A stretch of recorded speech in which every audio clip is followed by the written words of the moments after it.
मागच्या 2.5 वर्षामध्ये एक नवीन फिनॉमिना बघायला मिळतो आणि हा नवीन फिनॉमिना जो आहे तो म्हणजे 2014ला सुरुवात झाला की काँग्रेस पक्ष संपवायचा. त्या प्रत्येकाला असं वाटलं की एक पॉलिटिकल पार्टीचं भांडण आहे त्या ह्याच्यामध्ये आपल्याला असताना दिसतंय. एक प्रोपागंडा म्हणून त्या ठिकाणी बघण्यात आला. परंतु काँग्रेस सोडलं आणि स्वतःचाच पक्ष संपवायला निघाला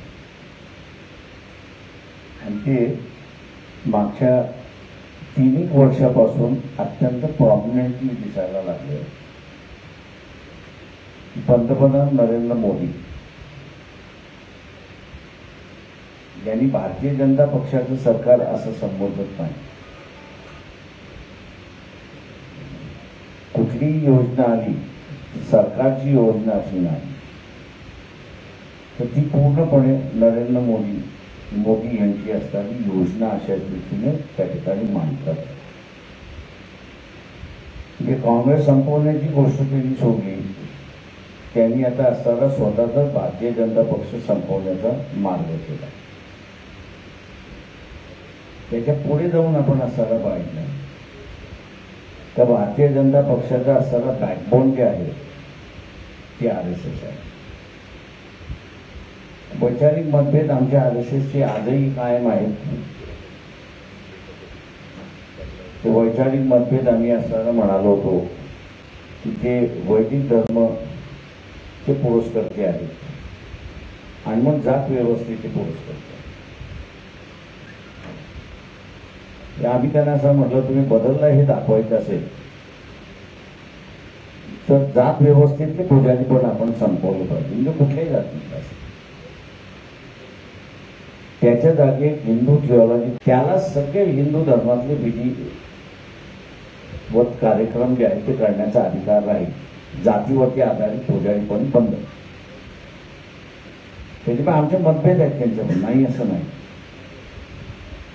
पण दुर्दैवाने असं म्हणताय की ज्या RSSच्या जोरावर नरेंद्र मोदींचं सरकार आलं. आम्ही असं मोहन भागवत यांना असताना विचारतो की तुम्ही मागच्या 2.5 वर्षामध्ये किती वेळा नरेंद्र मोदी यांच्याकडे वेळ मागितला किंवा त्यांना असताना तुम्ही सांगितलं की आपण भेटलं पाहिजे. या 2.5 वर्षामध्ये नरेंद्र मोदी आणि मोहन भागवत यांची भेट तरी झालेली आहे.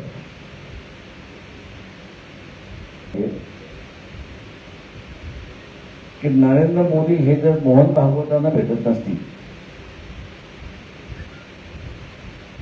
तर त्यांनी नरेंद्र मोदींना असावा प्रचार का करावा. कारण उमेदवार हा असताना BJPचा नाही तर सांगितलं जातो नरेंद्र मोदींचा असताना उमेदवार, मोदींचा उमेदवार. त्याच्यामुळे असणारा भारतीय जनता पक्षच संपलाय की काय अशी असणारी परिस्थिती त्या ठिकाणी निर्माण झाली. म्हणजे पार्टीलेस देशाला करण्याचं धोरण चाललेलं आहे. हे धोकादायक.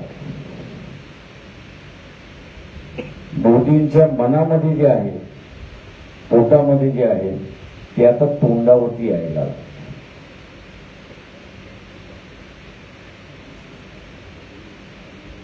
पंतप्रधान ते आहेत, पुन्हा 5 वर्ष मीच सत्तेवरती येणार म्हणून असं सांगतात. काँग्रेसवाल्यांनी 29चा असताना तयारी करावी असंही त्या ठिकाणी म्हणतात. आणि दुसऱ्या बाजूला सत्तेवरती नसलेला काँग्रेस हा देश तोडणार असा प्रचार त्यांचा चाललेला आहे.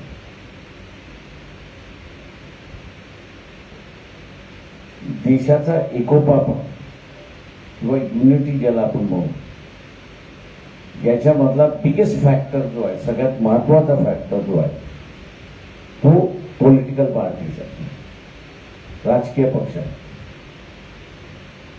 राजकीय पक्ष हे भारताच्या एकतेचे सिंबॉल आहेत असं मी त्या ठिकाणी मानतो.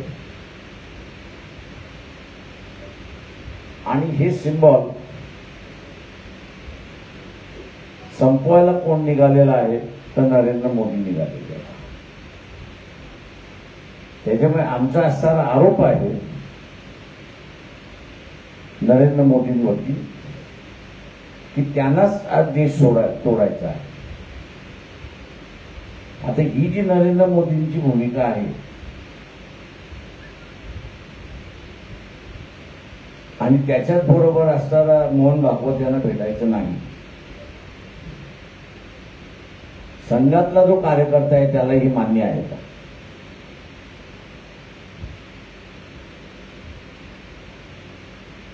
दुसऱ्या बाजूस संघ आणि भारतीय जनता पक्ष आम्ही हिंदूंचे प्रतिनिधी आहोत म्हणून या ठिकाणी म्हणतात आणि आम्ही ख्रिश्चनांच्या आणि मुसलमानांच्या विरोधात आहेत असं ते सांगतात. 2014 ते प्रश्नाचं उत्तर राज्यसभेमध्ये देईपर्यंत मागच्या 5 महिने अगोदर ह्याच गव्हर्नमेंटने दिलेल्या आकडेवारीप्रमाणे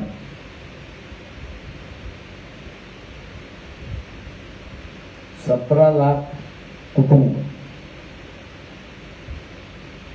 की ज्यांची स्थावर मालमत्ता 50 कोटीच्या वरती आहे आणि ज्यांचा धर्म हिंदू आहे अशांनी भारतीय नागरिकत्व सोडलं.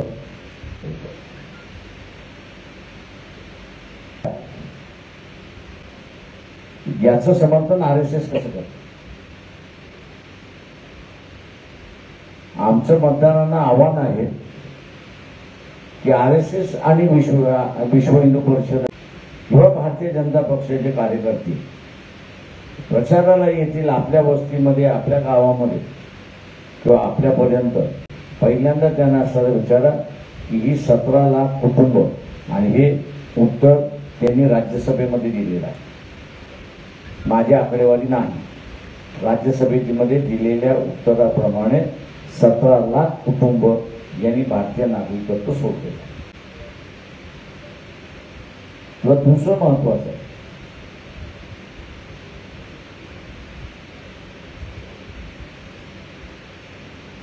कालच्याच एका चॅनलच्या माहितीप्रमाणे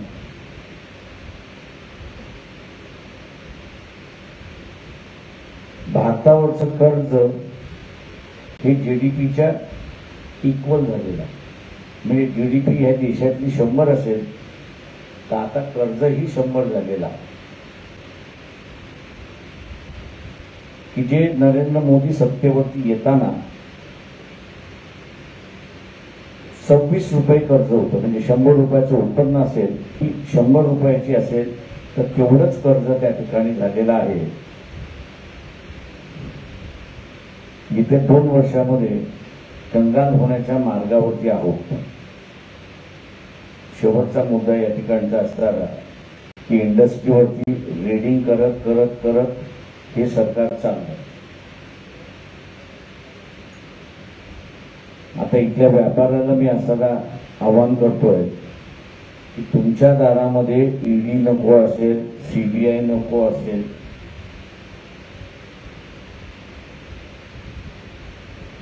ते नरेंद्र मोदींचं सरकार येऊ देऊ नका.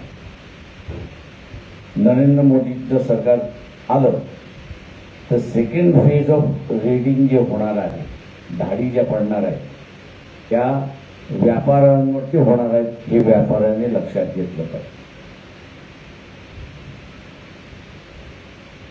जालना मॅन्युफॅक्चरिंग करणारं युनिट आहे.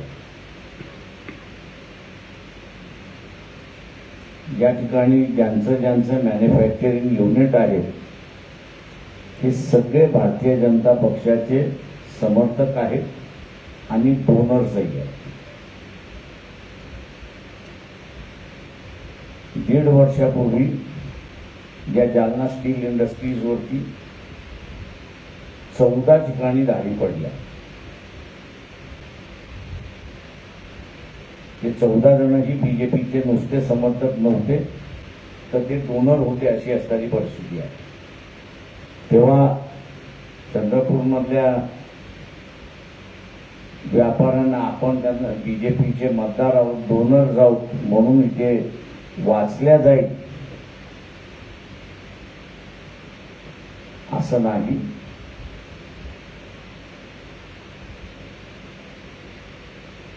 मागणी जशी एबीपी माझा, उघडा डोळे बघा नीट.